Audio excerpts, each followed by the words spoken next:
Ever wonder how some players on the ice get scouted even though they don't seem like they're the best out there? In today's recruitment world, scouts are looking for more than just talent. Today, I'm going to reveal an uncommon strategy to help you get better looks from scouts in this year's spring development camps. If you don't know who I am, my name is Kenny Batke, former college athlete turned athlete development coach with Macromate Athletics, where we've helped an incredible number of hockey players reach their goals through sport-specific strength and conditioning, performance-based nutrition, and lifestyle habit changes. Our proven system walks athletes through everything they need to know to reach their full potential. My hope with this video is that by providing you valuable and actionable strategies, that you'll see our level of commitment and expertise to helping players like you succeed. By the end, I hope you'll feel confident in our ability to help you take the next steps in your hockey career.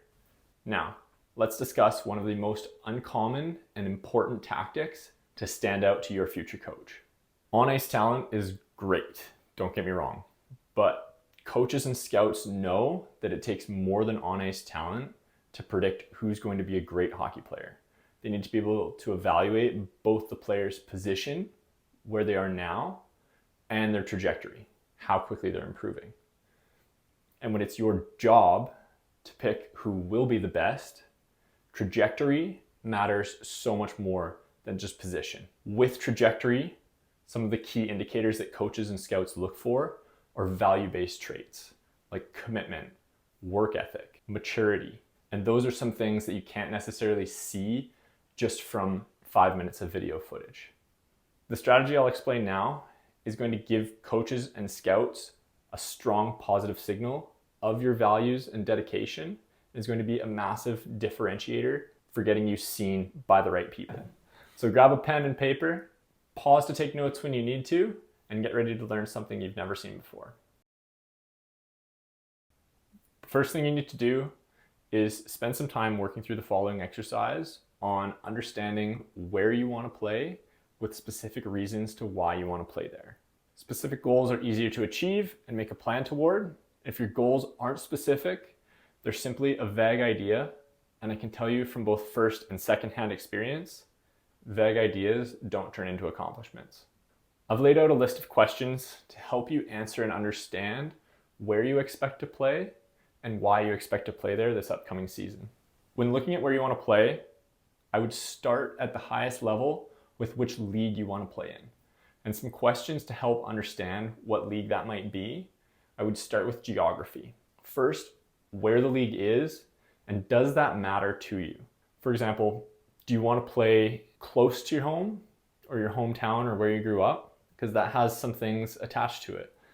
Like you're going to be addressed as a local hero in the newspapers. You'll have more local and hometown support. You're going to be near your high school friends. Are those going to be a distraction from your progress? These are all things to consider. However, if you're farther from home, you won't have those distractions, but you may lose that support. You may lose that network. And for some players, it might be hard to be away from home at first.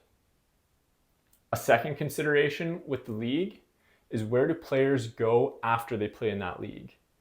Are they moving on to higher junior leagues? Are they moving on to college leagues? Are they moving on to college leagues that are desirable that you want to play in?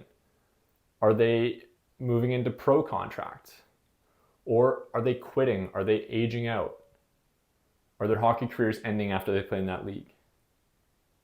Consider these questions when you start to choose what league before even asking yourself which team you want to play for.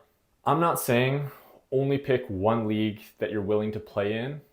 What I'm saying is that from this exercise, if you're not concise and specific about where you want to play, you simply will just get left with what's left over. A second part to this exercise is to now start to pick which teams you want to play for. So when picking a team, look at two primary things. What's their record like, and what's the trend of what their record's been like? Are they an established team in their league, and have they been there for a while? Or are they winning more and more games each year? Are they trending upward? Are they trending downward, which could mean they're heading towards a rebuild? So if a team is going through a rebuild and they may be less established in their league, don't necessarily discount that as a bad thing. It Could mean there's more spots opening up. It might be a team that's easier to become a part of. And with that, you can be a culture driver for positive change. You can lead a rebuild, and you'll have more opportunity for those key moments on the ice that you can't mimic in practice, like high stakes special teams or when the clock is winding down in a tight game. However, with an established team, there are some considerations as well. One, being more established, they may have less turnover in the roster, so it could be more difficult to get onto that roster. If you do make the team, it's less likely you'll be getting the nod from your coach to be playing in those high stakes moments where you're on the special teams right away, less likely, or you're playing those last game minutes, less likely. Although outside of those minutes, with the practices, the strength program, they will be more established. You will be joining a culture of performance, because I can tell you from years of experience that being part of a winning team is a strong association to being part of a culture of performance. You don't win many games by accident. So I'm not saying only go to teams who are established or only go to teams who are rebuilding. Again, what I'm trying to say is know the trade-offs with each and know which is going to be best for your development in the upcoming season.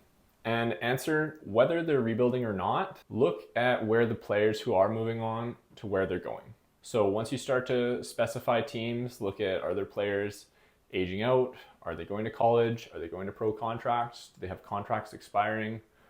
Or are they quitting? Or even, are many players getting traded? All things to consider when looking to go to your next team. Once you start to narrow the teams, now look at the coach.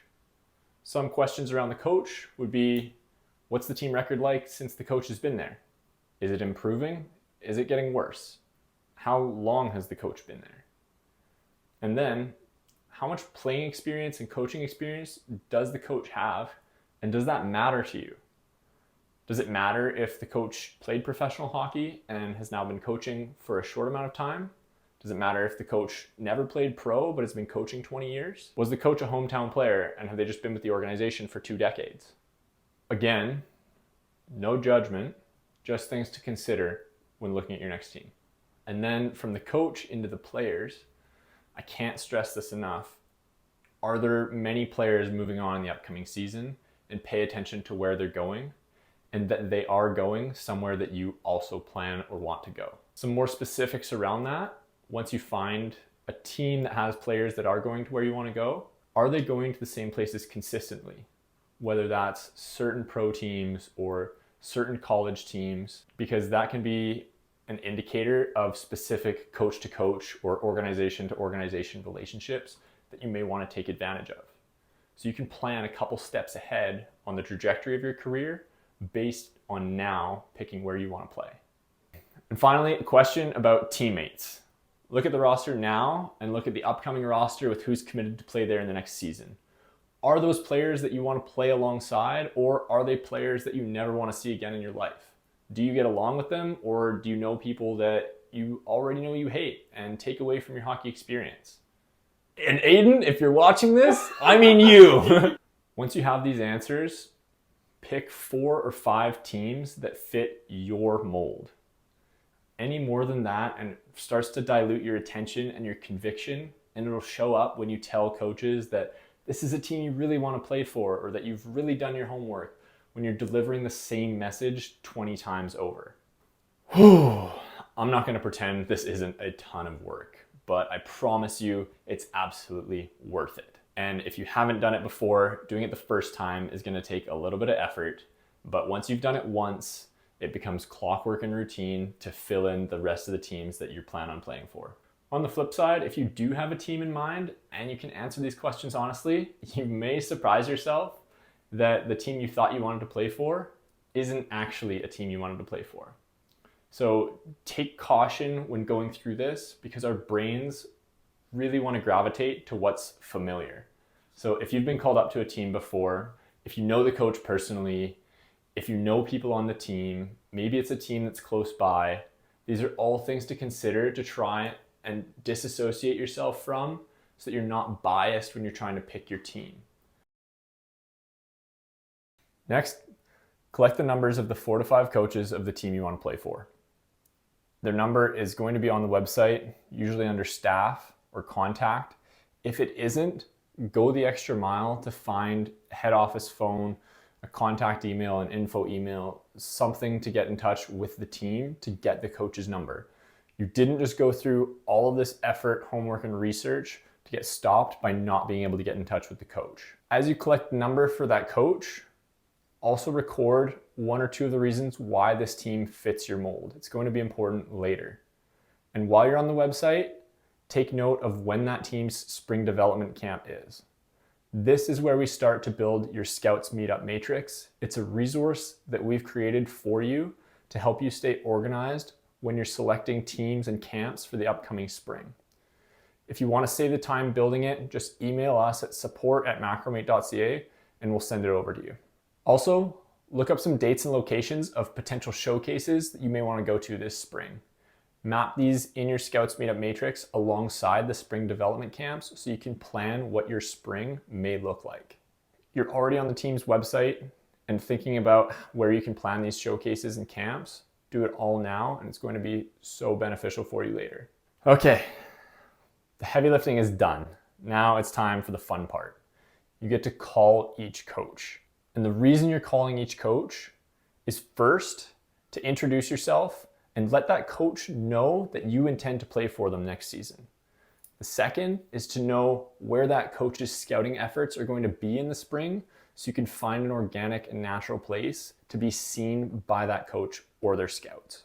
I've scripted out what to say as a guideline to help you through it, but remember, it is just a guideline, and at the end of the day, you're just having a real conversation with a coach that you already know that you want to play for with solid reasons of why you want to play for them.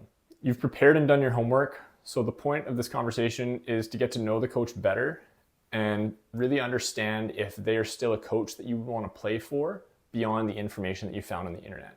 Get to know them personally, see if you can find out about their coaching habits and tendencies, and if you would be a good fit within that organization. I've outlined a few scenarios and scripts for you to help ease the nerves, especially since phoning strangers isn't exactly a hobby for many of us. Here's an example script if you try calling a coach and get sent to their voicemail on the first go.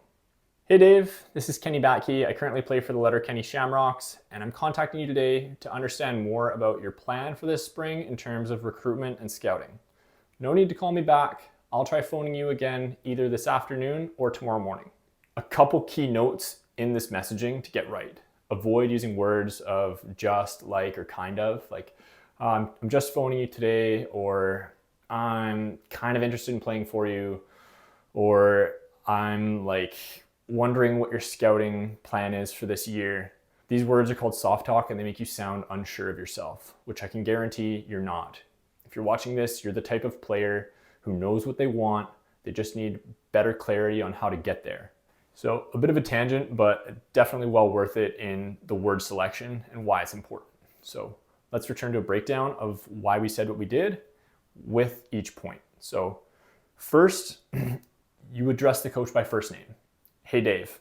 That means you're calling this specific coach. You're not just calling any coach, and you meant to call this coach directly. Second is that you say your full name and the team where you're playing from.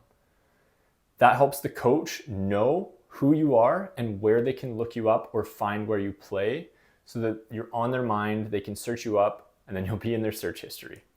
Third is your intention. I want to talk to you about your scouting and recruitment plan for the upcoming spring.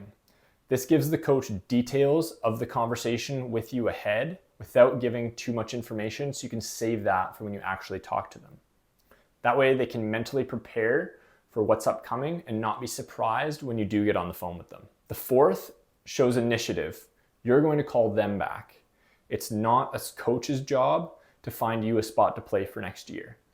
So showing initiative of when you're going to call them back and being specific about it. Give them a time so that after they listen to your voicemail, they know when to expect that call so that there's a higher likelihood that they pick up an unknown number in the future. And if you give 2 times, like this afternoon or tomorrow morning, try calling at both times. The last thing you want to do is give them 2 times and only call on the second time. It takes away from your reliability subconsciously, and they don't know if they can trust when to expect that call in the morning. So say you get caught on a voicemail, maybe you don't, This next scenario is if the coach does pick up and the first question you ask that coach is absolutely critical. I'll give you a hint. It's not some form of, how's it going? What you want to ask is, hey Dave, is this a bad time? And give them a chance to answer and assess what their day looks like in terms of the calendar and if they have availability and the mental capacity to actually have a conversation with you. If they don't, this is your chance to schedule a time to talk with them when they do have that availability and capacity, and be specific in your scheduling. So say they say, no, it's not really a good time. You ask them, when is a good time for me to call you back? Give them a chance to answer with that. If they stumble on when a good time is or don't have any answers for you, then suggest a time. And when you suggest a time, suggest a specific time. Like, it's 11:30 now. Do you mind if I call you back at 2? And the key here is to give a specific time rather than a range so that the coach can treat that and you can treat that as though it's an appointment and a scheduled call. All right, 2 scenarios down. First is you've left a voicemail. Second is you've been on the phone with the coach, but they didn't have time to talk to you. The third is you're on the phone with the coach and they do have the time and capacity to have a conversation with you. So now that you're on the phone with the coach, they have the time and attention to speak with you. You want to go through a series of questions to understand first that the coach knows your intention of wanting to play for them, and second, that you know what the recruiting efforts are going to look like and where the coach and their scouts are going to be this coming spring. A key way to open with this is using questions that are going to wow the coach with the amount of homework that you've done. This is why you wrote down the key points of why this team fits your mold before, so you can show the coach that it really is exclusive. It's not just one of 20 calls, and you will absolutely have more of their attention if you can tell them something about their own team. Here's an example. My name is Kenny Batke, and I play for the Letterkenny Shamrocks right now. I've been doing my homework on where I want to play for this upcoming season, and your team is one of the select few that I really want to play for. I noticed that you have 2 defensemen aging out and 1 defenseman committed to university next year. Pause. It doesn't need to be this exact question. This is where you take some of your homework on why this team is a good fit for you and ask a question based on that homework. Back to the script. Could you share more with me about what your strategy is to fill these roles for the upcoming season? Again, if you use different information above, you're going to use a different question here. So if you asked about the team's record, you could ask, what's your plan to keep that record strong this year? If you ask about the number of players moving on, you ask, what's your strategy to develop players so that you move them on to higher leagues? If you ask them about their coaching experience, you can ask how their coaching experience relates to how they coach in the dressing room. It can be any of these. Just make sure that the question you're asking is related to the information you've presented above. Pay close attention here to what the coach has to say. This is where it becomes a real conversation. You want to actively listen to what they're saying, take in the information, and ask any questions that seem interesting to you or that may be relevant to help you find more out about either the coach or the team. If you can, direct the conversation towards finding out how many players are moving on, how many spots are available, and how those spots are planning to be filled. Once you know the number of spots available, especially for your position, dig deeper. You can ask, what does your ideal skater look like for filling these roles? This is where you pause and give the coach time to come up with a thoughtful answer. It's okay to be in silence for a little bit here. If the coach doesn't have anything for you or they're stumbling on an answer, you can provide suggestions. Just make sure that you give them the chance to answer about what they're looking for first. So you might be able to prompt them with some questions like, are you looking for a defensive defenseman this year? Or are you looking for someone to fill an empty power play role? Maybe even, are you looking for culture leaders to be replaced now that you have some moving on? This last point is one of my favorite questions because it shows your maturity as a player and that you see the game for so much more than what it is of just what's happening on the ice. And I promise you, when coaches are trying to predict what good players are going to look like before they see them, this is the type of player that they are thinking of. Okay, now that you know what spots are being filled and the type of spots that the coach is looking for, it's time to find out how the coach is going to fill them, aka where the coach and their scouts are going to be this coming spring. You could probe with something like, what camps and showcases do you expect to be going to this spring? Or where are your scouts based and what camps and showcases do you plan on sending them to? Because you've done your homework, you'll have an idea in your scouts meetup matrix of what camps and showcases will be possible for you to go to. An important note here is you should not register for any camps or showcases until you've talked to every potential coach on your list. The reason for this is you want to put your efforts on going to the camps that they're going to be at rather than the camps that are just close and convenient.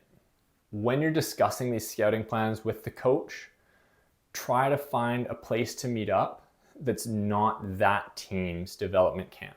This way, when you do meet them, it'll feel more natural and organic on neutral ground rather than just knocking on their front door. If it's going to be a scout present rather than the coach, ask for the scout's name so that you know who to look for when you go. Make sure to record the name and the respective team of who will be there in your scouts meetup matrix. Say the scout's name is Dave. This way, if you see a jacket that has that team logo at the camp or showcase, you can start the conversation with, "Hey, are you Dave? I was talking to your head coach earlier this spring and was hoping to run into you." Even if the scout's name isn't Dave, it's still a win. You've just made a positive connection with someone from the organization who you're looking to become a part of. To close the conversation with the coach, thank them for their time and insights, and wish them well in their scouting efforts this upcoming spring. The first call is done. Now you're going to go through and repeat this process with the remaining teams that you've selected that fit your mold. And here's a pro tip.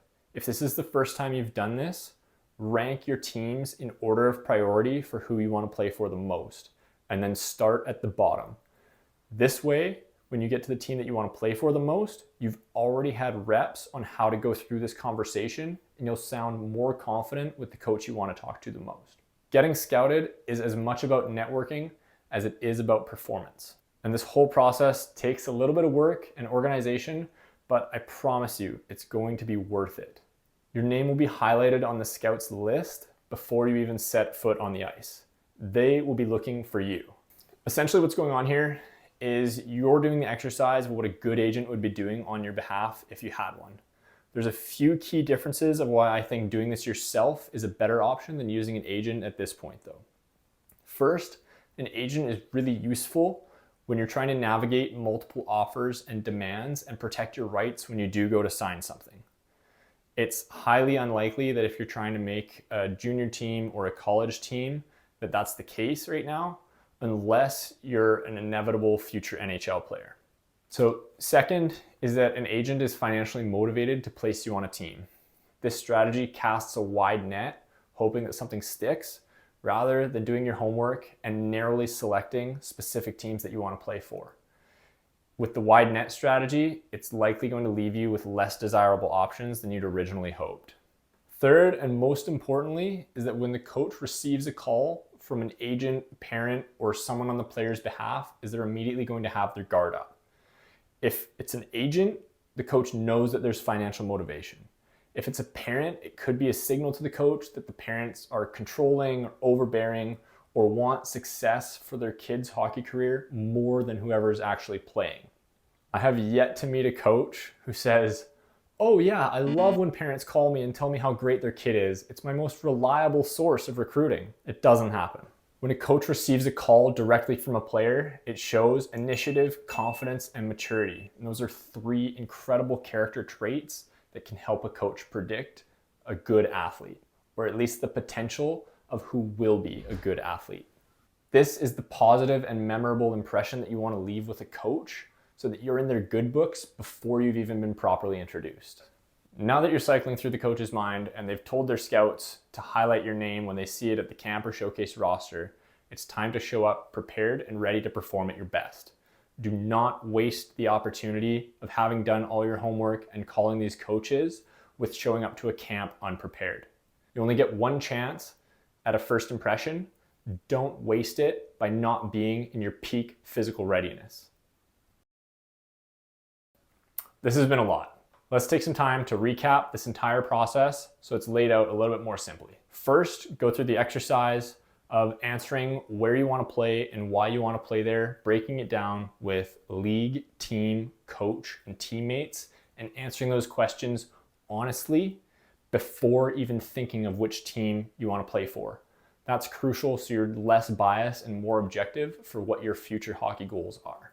Once you've gone through the exercise so that you know what teams will potentially fit your mold and you've found a few of those teams, go about collecting the coaches' numbers and when their spring development camp is and recording it in your scout meetup matrix. Then you want to take the time to go and find some potential showcases that are nearby those teams that you could potentially meet on neutral ground with these coaches and scouts at.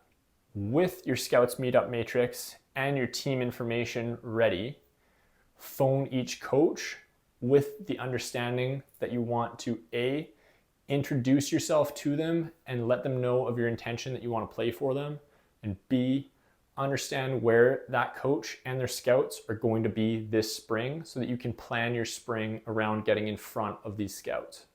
Be sure to get on the phone with the coach at a time where they have the attention and energy to have a real conversation with you. This will wow your top picks as coaches with your initiative and maturity, setting you apart as a serious athlete primed for success. Now it's time to capitalize on the momentum you've built and ensure you're fully prepared to perform when the opportunity arises. If you're still watching this video, you are clearly serious about wanting to advance your hockey career and take your athletics to a new level. This is where our hockey development expertise comes in. We've tailored programs for hockey athletes around specific strength and conditioning, performance-based nutrition, and lifestyle habits that have been proven to accelerate the development of young and aspiring hockey athletes. With our expert guidance, you'll be ready with certainty to show your future potential coaches that you are the best next player they need on their roster. Don't leave your future to chance. Book a call with me through the link below, and let's start you on the path to getting scouted by your dream team for this upcoming season. I know that 99% of you who are watching this are going to take it in and do nothing about it. And the 1% who do are going to be the ones who end up playing on the team that they'd hoped for. For that 1%, I hope this strategy helps you to get onto your dream team for the upcoming season. And if you want to ensure that you're showing up at camp at your peak performance, click the link below, book a call with me this week, and let's get started.